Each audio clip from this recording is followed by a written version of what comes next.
Kamusta pong muli mga katambay? Si Kamanong po, nagbabalik po muli para po magkomento po sa inyo. Sana po nasa mabuti po kayong makalagayan. Magandang umaga po muna, tanghali, hapon, gabi, madaling araw po sa atin lahat. Saan masulok na ating bansa o mundo tayo naroon. Maingatan po tayo mga kabayan. Ito po, komentuhan po natin mga tambay. Ito pong napakasimple pong selebrasyon ng ating Vice President mga tambay. Nagsalo-salo po sila doon sa The Hague. Isa po yata itong restaurant mga tambay. At panoorin po natin mga tambay. Napakasimple at napakasaya.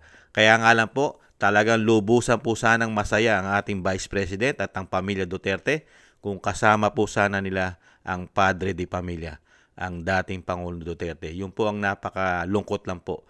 Sa kabila po na masaya po ang kaarawan ng Vice President, kulang ng haligi dahil po sa nangyari pong pamumulitika, demolition job po sa kanyang ama, mga katambay. Panoorin po natin ang napakasimpleng selebrasyon, salo-salo po, at kinantahan po nila ang ating Vice President mga katambay. Panoorin po natin.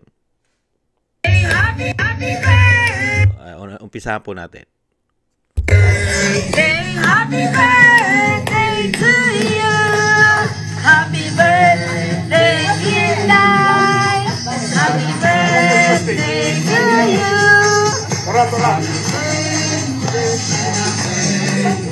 Happy birthday to you. Pasti, oh. O, ipapasok si Bran. Pasok. Oh, mother. Papasok na. Pasok ka, brother. Master.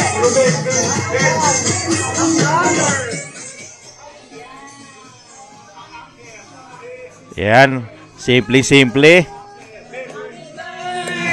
to you.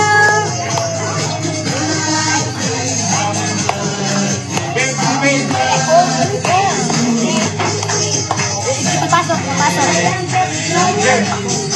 Robin. Happy birthday. Happy birthday. Uy!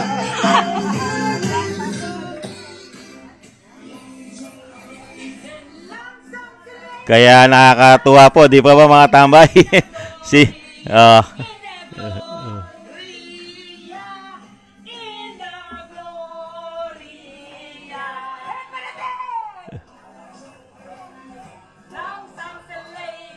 Yan, tuwan-tuwa, kompleto po sila.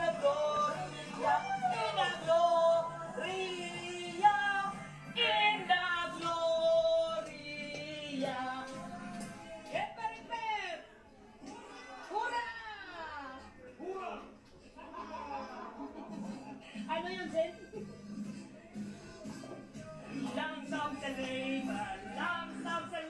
Yan po. Uy, na-budget na.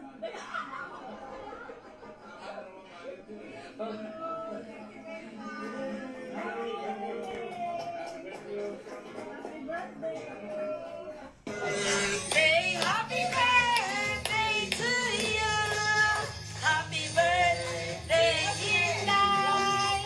Happy birthday to you.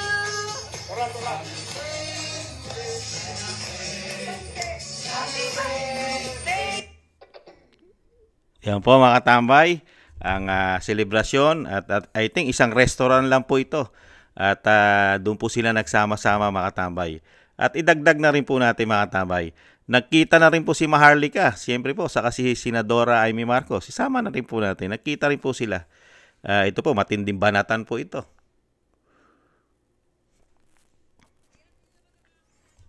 Ayan, no, nakita po. Di ba? Grabe po ang pamumulitika diyan. Sinasabi nga, talagang grabe ang banat ni Maharlika sa mga Marcos, di ba? Lalong-lalo po sa issue ng pulburon.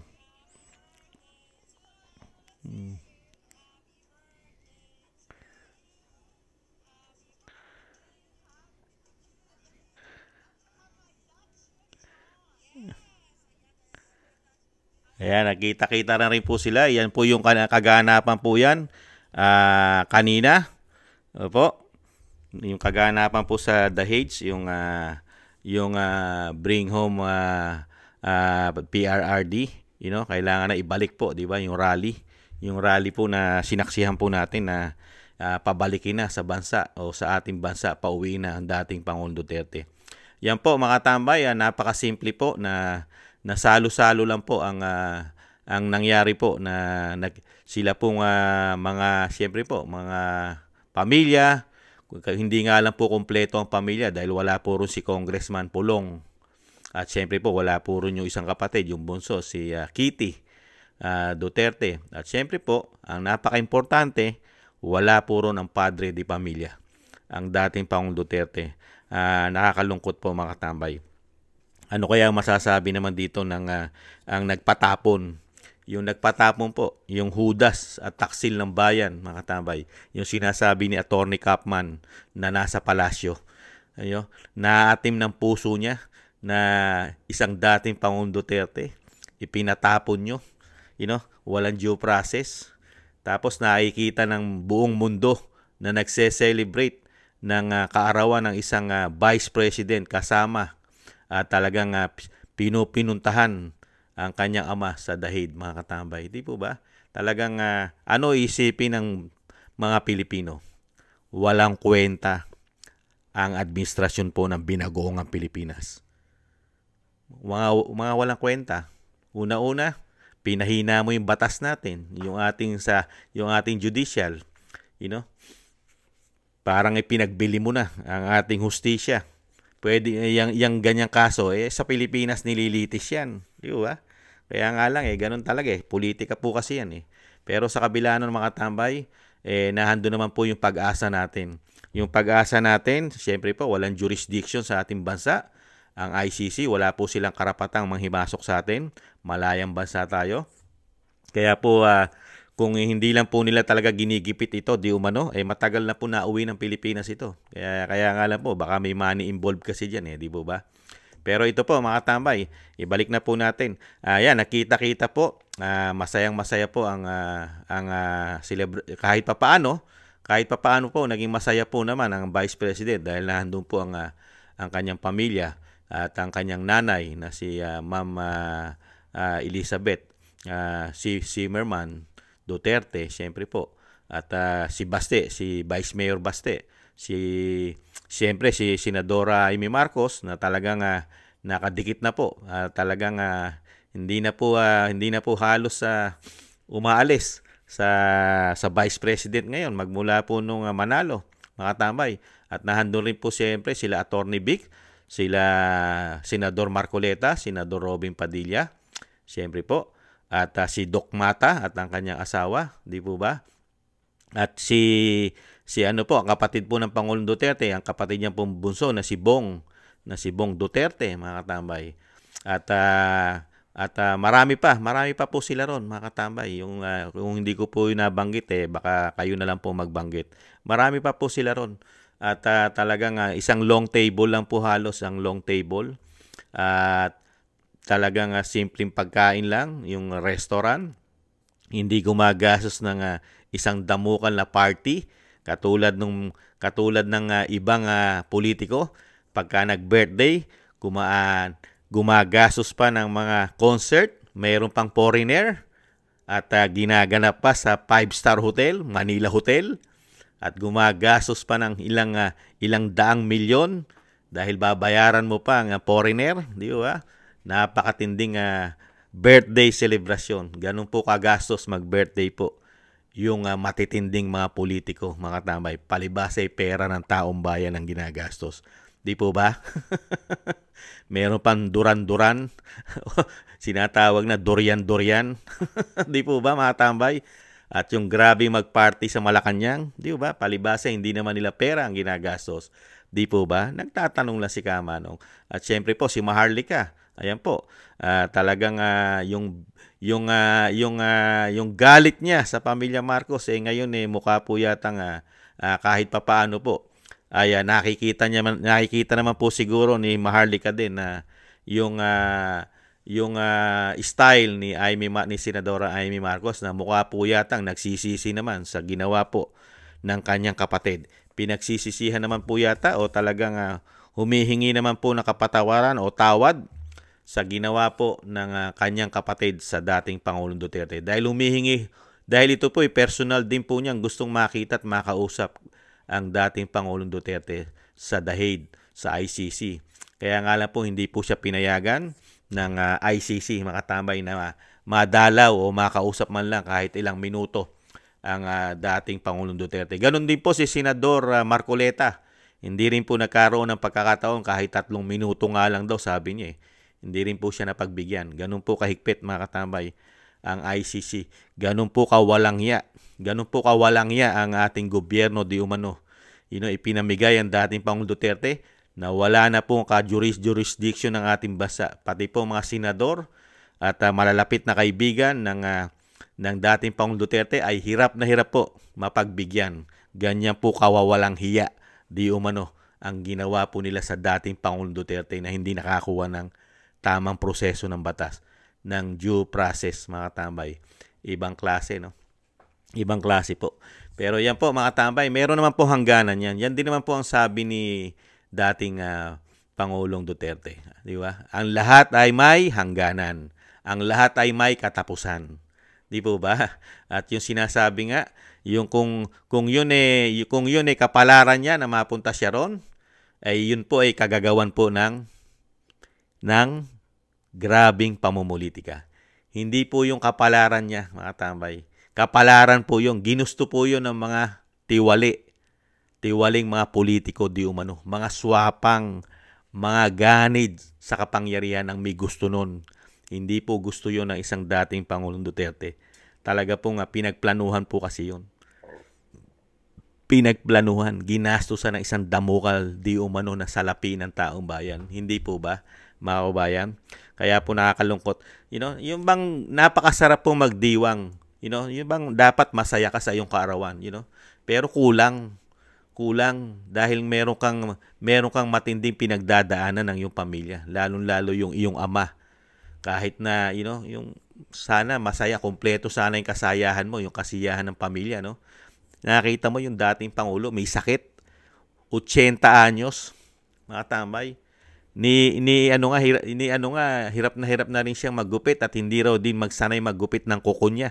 Di ba? Nakita niyo po yun. Yung ginawa pong sobrang pang-aapi. Yun, naging pinakamagaling na Pangulo ng bansa. Inapi ng wala pang nagagawa sa bansa na Pangulo. Ganun po katindi. Wala pa ipagmamalaki yung Pangulo na nagpatapon. 3 taon na. Ano ipagmamalaki niya? Yung drug test nga lang, hindi niya magawa sa sarili niya. Kitapang-tapang niya nga eh. Kitapang-tapang mong magpatapon ng Pangulo na walang due process. Walang jurisdiction ng ICC. Pero duwag na duwag ka naman magpa-drug test. Paano ka hindi ka mumuhian ng mga Pilipino? Kaya nga bagsak na bagsak po ang popularidad niyan eh. Di ba? Bagsak na bagsak, ilang porsyento na lang po ang natitira. Yung naniniwala na lang po sa kanila. Lalong-lalo po siyempre yung baluktot ang paniniwala, mga kababayan. Kaya dito po, mga tambay, yung ating kasiyahan na nag-birthday po ang ating Vice President ay siyempre po hindi po 100%. Meron pa rin po talagang kalungkutan tayong nararamdaman. Dahil po sa kabila na nagsalo-salo po sila sa restaurant, masaya. Pero meron po isang Rodrigo Roa Duterte na nagsosolo. Isang matanda, dating Pangulong Duterte, nagsosolo doon sa kanyang kulungan, mga tambay. Ibang klase. Di po ba nakakalungkot? Kaya sana matapos na po ito sa lalong mabilis ay talagang makamit na po ni dating Pangulong Duterte ang totoong katarungan, mga tambay. At itong ICC sana'y makonsensya. Kung may mga konsensya pa sila dahil wala silang jurisdiction sa ating bansa, pinanghimasukan nila dahil yata sa pera, makonsensya naman sila. At sana po, loobin sa lalong mabilis ay mapalabas ng ating dating Pangulong Duterte. Yan po, mga tambay, ang selebrasyon pong napakasimple. Simpleng selebrasyon, salo-salo sa isang restaurant, ang ating Vice President. Sa kabila na nagdaos po ng kaarawan, may kalungkutan po siyempre po ang pamilya. At tayo rin po mga Pilipino na sumusuporta at na alam po natin ang tama sa mali. Talagang nakakalungkot lang po. Hindi po kompleto na talagang yung selebrasyon dahil wala ang padre de pamilya. Di po ba mga kabayan? Happy birthday po, BP Sara. Sana po more birthdays to come. Siyempre po, maraming birthday pa po ang dumaan po sa inyong buhay. At siyempre po, yung kalusugan, kalakasan, siyempre po, at ilayo po kayo. At sana po ilayo kayo sa kapahamakan, lalong-lalo po sa mga talagang grabing magpabagsak po sa inyo. Ilayo po sana kayo at lagi po sana kayo ingatan. At siyempre po ang buong pamilya ay malayo rin po sa kapahamakan at ingatan po. Happy birthday po, BP Sara. Maraming salamat po sa inyo pong paglilingkod ng tapat at maayos sa ating bansa. Maraming salamat po, BP Sara. Happy birthday po. Happy birthday. Muli po mga tambay, maraming salamat po sa mga naagusto po ng ating Tambayang Makabayan sa YouTube at TikTok. At ganoon din po sa mga taga-tangkilik po natin. Maraming salamat po sa mga naagusto po ng ating Tambayang Makabayan. At ganoon din po sa ating mga subscribers. Maraming salamat po. Shoutout po sa inyo lahat. Thank you po. Ingat po kayo. Maraming salamat po. At shoutout din po sa mga biyayang pinagkakaloob po ninyo. Shoutout Kingston 123 ng Hong Kong, Eric Hershaw ng Canada, Jake Yahut ng 4531 ng Maisog, California, USA, Gina Ray, Solid DDS ng Berlin, Germany, Julieta Celona ng Sydney, Australia, Baby Roman, Ate Isa ng Cagayan, Jem Aris ng United Arab Emirates, Jovelyn Watanabe ng Japan, ako si Pilam, Ani Joe, Teodorico Erguisa Jr., Arpel Villacorta, Wills Bubbles 5697, Rosalina RK Ra Team 888. Thank you po sa mga biyayang pinagkakaloob po. Maraming salamat po. At syempre po, wag po natin kalimutan na isama po natin sa dasal at panalangin ang pag-iingat po sa pamilya Duterte at makabalik na po sa lalong mabilis sa ating bansa ang dating Pangulong Duterte. Maraming salamat po mga tambay. Ingat po. Paalam po muna. Bye-bye.